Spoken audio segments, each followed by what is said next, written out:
পুনৰ বৃদ্ধি পাব পাৰে মৃতকৰ সংখ্যা। ৰাজ্যৰ বান পৰিস্থিতিক লৈ মুখ্যমন্ত্ৰীৰ উদ্বেগজনক তথ্য। 20% লোকে লাভ কৰা নাই সাহায্য। 60,000 পৰিয়ালৰ বিদ্যুৎ সংযোগ কৰ্তন। বান কিছু কমিলেও মানুহৰ দুৰ্দশা কমা নাই।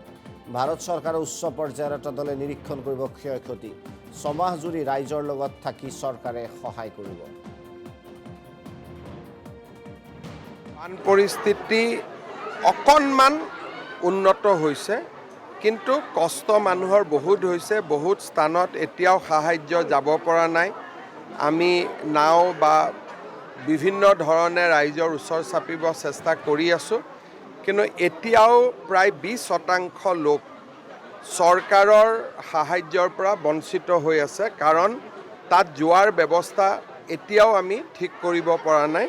কিন্তু মই ভাবোঁ যে আজিৰ ভিতৰত আমি প্ৰায়বোৰ জেগাতে হয়তো যাব পাৰিম। ইলেক্ট্ৰিচিটিও প্ৰায় 60,000 মানুহৰ ঘৰত ইলেক্ট্ৰিচিটি কাটি থোৱা হৈছে। বানপানী আহিব, পানী উঠাৰ বাবে ট্ৰেন্সফৰ্মাৰত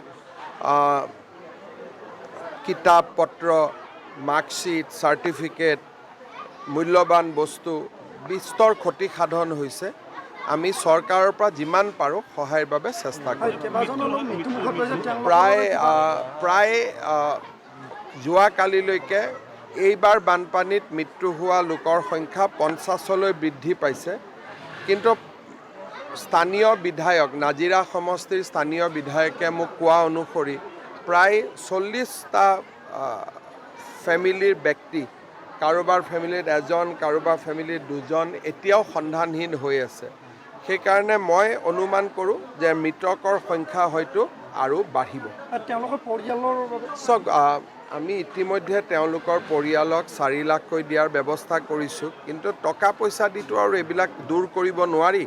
গতিকে আমি তেওঁলোকৰ লগত থাকিব লাগিব, সহায় কৰি থাকিব লাগিব। মই প্ৰথম গোটেই তালিকাখন আহক, সংখ্যা এটা আহক, তাৰ বাবে অপেক্ষা কৰিম। আমি যাৰ যি ক্ষতি হৈছে আমি যিমান পাৰোঁ সহায় কৰিম। অহা 25 তাৰিখে ভাৰত চৰকাৰৰ এটা উচ্চ পৰ্যায়ৰ দলো আহিব ক্ষতিৰ বুজ ল'বলৈ। যাক যেনেকৈ পাৰোঁ আমি সহায় কৰিম, যাক যেনেকৈ পাৰোঁ। এইটো প্ৰায় এমাহ 2 মাহত নহ'ব, প্ৰায় 6 মাহ জুৰি আমি বিভিন্ন প্ৰকাৰে ৰাইজৰ লগত থাকিব লাগিব। মেডিকেল কেম্প, ভেটেনাৰী কেম্প, মানুহ ঢুকাইছে, লগত গৰু, ম'হ, ছাগলী বহুত বেছি মৃত্যু হৈছে।